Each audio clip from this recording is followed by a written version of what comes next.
Hello there, this is Alexander Rosso, and I want to welcome you to my next episode of Arc for Dummies.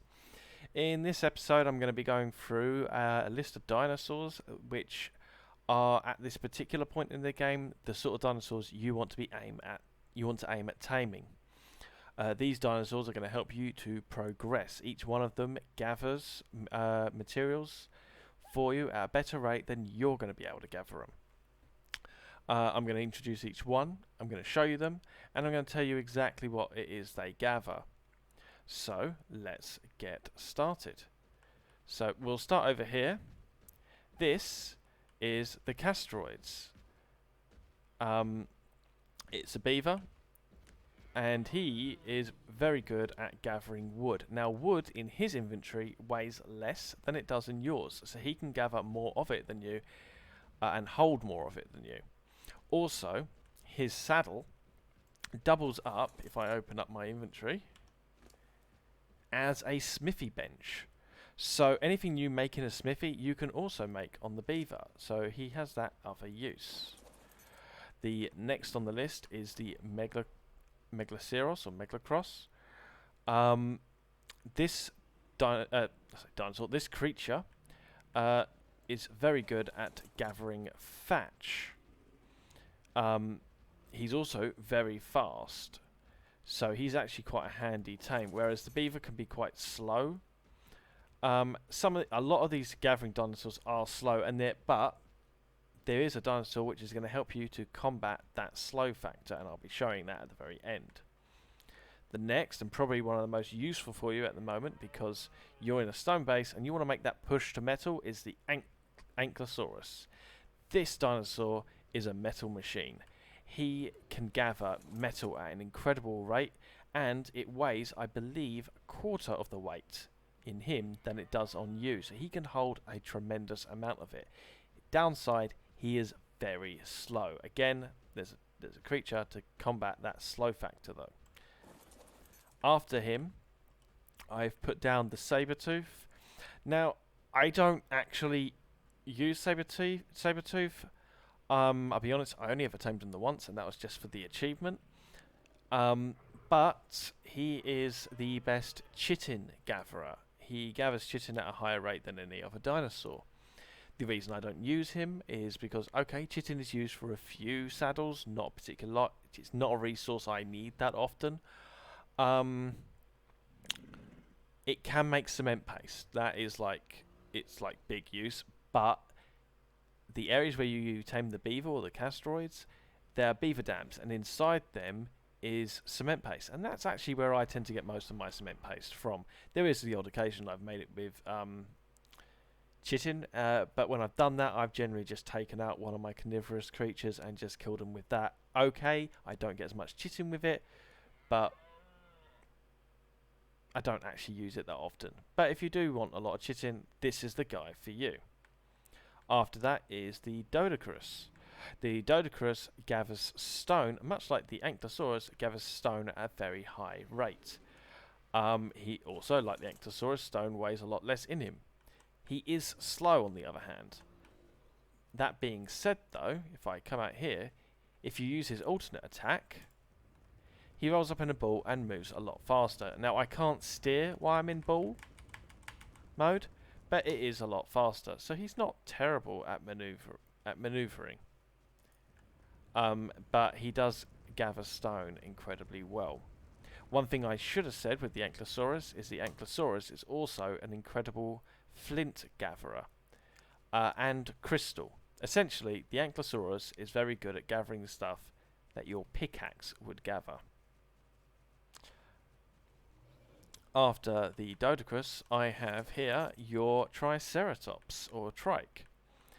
The Triceratops, or Trike, as I've said before, is very good at gathering berries. The reason he's so good is, other than the Parasaur, who gathers right in front of him, the Triceratops gathers in like a circle all around him. So he's pretty good.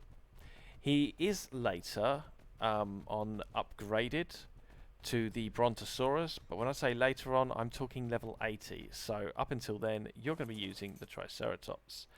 On some servers, you'll find brontosauruses are banned. This is because they gather so much, and if you're on a server which is boosted a lot, that amount of gathering can actually lag out the server. So they sometimes ban the use of brontosaurus.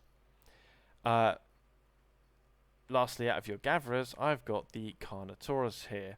The Carnotaurus is... The reason I put him here is he's probably one of the first half-decent meat gatherers you're going to get. Yeah, you could tame raptors a bit earlier, I suppose, than Carnotaurus. But Carnotaurus is a relatively easy tame. He uses a medium trap still. He's obviously a bit more dangerous than some of the other tames, but he's not that bad. He is quite quick. Essentially, he's like a mini T-Rex. I really like the Carnotaurus. I'm not too sure why, but I always tend to end up taming a few of these and still breeding them just for fun. You won't be using them that often because as soon as you get a T-Rex, the T-Rex completely obliterates the Carnotaurus. Now, I said I was going to show you a dinosaur for the speed factor, and that is over here. The Argentavis, probably one of the most useful creatures that you're going to get in Ark. Like the beaver, in his inventory, he is a smithy bench, so he's got that use. But he is one of the slower flyers, but he's still a lot faster than any of these gatherers, and obviously you can fly over seas, over mountains and stuff, so he's a lot more maneuverable. So he's great for carrying some of your dinosaurs to some of those rich mineral areas, particularly your Ankylosaurus, taking him to the Metal Mountain. But you might be thinking, well, wait a minute, if my Ankylosaurus weighs a ton, how's that Argentavis going to carry it? Well, in the Argentavis, everything in his inventory, he's carrying, or in his inventory, weighs half. So that metal already weighs a quarter because it's weighed inside the Ankylosaurus, and then it's weighed by half because you're carrying it with the Argentavis. The Argentavis' grab attack uses the alternate attack for grabbing. The Argentavis actually can carry a small tame as well, if you ever want to, by using the C button. And that will pick up a small tame in its mouth. I'd be honest with you, I've never used it, it just can do it. So these are your gatherers. These are the dinosaurs you want to be focusing on taming as soon as possible. The Argentavis and Carnotaurus being the two most dangerous because they do the heaviest attack.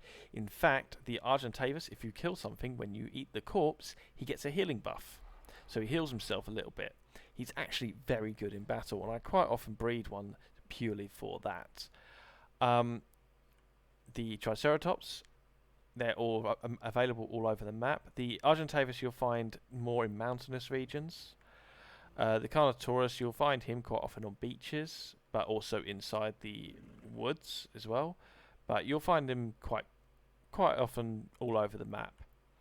The Dodocrus, you'll find him in sort of mountainous regions, sometimes on some sort of beaches. I will be leaving a link in the description to an app which actually, like, you click the dinosaur you want.